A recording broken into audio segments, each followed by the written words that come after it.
पढ़ेंगे सप्तदशा पाठा, जो आपकी एडग्रेड पुस्तक पेज नंबर 114 और 15 पे है। पाठ का नाम है राज्ञी दुर्गावती। राज्ञी का मतलब होता है रानी, दुर्गावती जी के बारे में है। दुर्गावती विश्वविद्यालय, रानी दुर्गावती नाम का एक विश्वविद्यालय है। उसमें किसी बच्चे से आपस में वार्तालाप में पूछ रहे हैं तुम कौन से विद्यालय विश्वविद्यालय पढ़ते हो, तो वो उत्तर दे रहा है रानी दुर्गावती विश्वविद्यालय, रानी दुर्गावती विश्वविद्यालय में। प्रश्न नंबर दूसरे के उत्तर में आएगा दीक्षा, जो वार्तालाप कर रहे हैं दो स्टूडेंट आपस में, दो छात्र, उसमें से एक का नाम है दीक्षा। प्रश्न नंबर तीसरे के उत्तर में आना है रानी दुर्गावती। प्रश्न नंबर चौथे के उत्तर में भी आएगा राज्ञी दुर्गावती। रानी भी लिख सकते हो, राज्ञी भी लिख सकते हो, वही अर्थ रानी है और वही उसी का अर्थ मतलब रानी को राज्ञी कहते हैं और रानी भी प्रयोग कर सकते हैं, तो एक ही चीज है रानी दुर्गावती और राज्ञी दुर्गावती।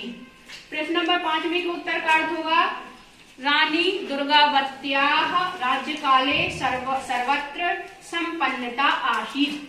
रानी दुर्गावती के राज्यकाल में सर्वत्र मतलब होता सभी जगह, एक अव्यय है, संपन्नता मतलब कहलाती है पूर्णता होना, आसीत थी। रानी दुर्गावती जी के राज्यकाल में सब जगह संपन्नता थी। प्रश्न नंबर 6 के उत्तर का अर्थ होगा गोंडवाना राज्यस्य राजा दलपत शाह आसीत। गोंडवाना राज्य के राजा दलपत शाह थे। प्रश्न नंबर 7 के उत्तर में आएगा वीर नारायणस्य पितुः नाम दलपत शाह आसीत्। वीर नारायण के पिता का नाम दलपत शाह था। वीर नारायणस्य पितुः नाम दलपत शाह आसीत्। प्रश्न नंबर 8 के उत्तर में आएगा गोंडवाना राज्यस्य प्रजा रानी दुर्गावती मातायो अपश्यन। प्रश्न नंबर 8 के उत्तर का अर्थ होगा गोंडवाना राज्य मतलब गोंडवाना राज्य की। देखो आधा शावर या होता है जिस शब्द के अंत में, वो षष्ठी एक वचन का शब्द होता है, उसका अर्थ काकी के निकलता है। तो गोंडवाना राज्य के, राज्य की, अब राज्य की प्रजा रानी दुर्गावती को माता के समान, माता यो मतलब होता है समान या सदृश, माता के सदृश अपश्यन देखती थी। ठीक है, बन जाएंगे। तो इनको उच्चारण करते हैं रानी दुर्गावती विश्वविद्यालय दीक्षा रानी दुर्गावती राज्ञी दुर्गावती रानी दुर्गावत्याः राज्यकाले सर्वत्र संपन्नता आसीत्। गोंडवाना राज्यस्य राजा दलपत शाह आसीत्। वीर नारायण।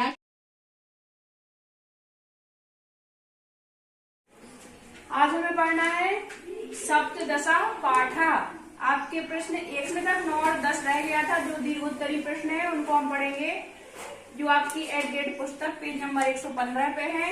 पाठ का नाम है राज्ञी दुर्गावती। राज्ञी का मतलब होता है रानी दुर्गावती। प्रश्न नंबर 9 जिसके उत्तर 5 भागों में बटे हैं, काका गागा अंगा। एक राउंड में एक सर्किल में वीर नारायण के बारे में दिया गया है, उसमें लिखना है तो वीर नारायण पितु नाम दलपत शाह था। देखो यहाँ हर जगह वीर नारायण लिखा है, इसका मतलब वीर नारायण के। ठीक है, ये षष्ठी वचन के शब्द है, तो उनके बारे में कुछ शब्द दिए हैं आपकी किताब में, दिए ना, तो उनके बारे में एक वाक्य बना के लिखना है हम लोगों को। तो पहले वाक्य में आ जाएगा वीर नारायण पितु नाम दलपत शाह। वीर नारायण के पिता का नाम दलपत शाह। वीर नारायण राजधानी मंडला नगरे न्यवसत। वीर नारायण की राजधानी मंडला नगर में रहते थे। वीर नारायण गोंडवाना राज्यम आसीत्। वीर नारायण का गोंडवाना राज्य था। फिर वीर नारायण मातु समाधि जबलपुर मंडला मार्गे आसीत्। वीर नारायण की माताजी की समाधि जबलपुर और मंडला मार्ग में थी। फिर वीर नारायण मातु उपाधि महाराजी आसीत्। महाराजी मतलब होता है महारानी। ठीक है, वीर नारायण की जो माता जी थी दुर्गावती, उनकी उपाधि थी। उपाधि मतलब होता है दूसरा नाम, एक अच्छा नाम दे देना उनके अच्छे कामों को देखते हुए, तो वो कहलाती उपाधि। उनकी उपाधि थी महाराजी, आसित थी। अब प्रश्न नंबर 10वें में है व्याकरण से संबंधित प्रश्न है। इसमें कुछ पद दिए हैं जिसमें हम लोगों को विभक्ति और वचन छांट के लिखना है। तो तस्याह में षष्ठी विभक्ति होगी, एक वचनम होगा। राज्यस्व में भी षष्ठी विभक्ति होगी और एक वचनम होगा। क्षेत्रस्व में भी षष्ठी विभक्ति और एक वचनम होगा। मंडला क्षेत्रस्व में षष्ठी विभक्ति और एक वचन। तस्य शब्द में या तस्य पद में षष्ठी विभक्ति एक वचनम। देखो यहाँ पे देखो आधा श्राया है राधिका, यहाँ पे भी आधा श्रावरिया है, यहाँ पे भी आधा श्राया, मतलब होते षष्ठी एक वचन वाले पद होंगे। जिन पदों के अंत में आधा श्रावर या जैसे यहाँ पे हर जगह षष्ठी एक वचन होगा। अगर वीर नारायण में भी पूछ ले कौन सी विभक्ति और वचन है तो आएगा षष्ठी विभक्ति और पितु नाम दलपत साहा वीर नारायणस्य राजधानी मंडला नगरे निवसत् वीर नारायणस्य गोंडवाना राज्यम आसीत्।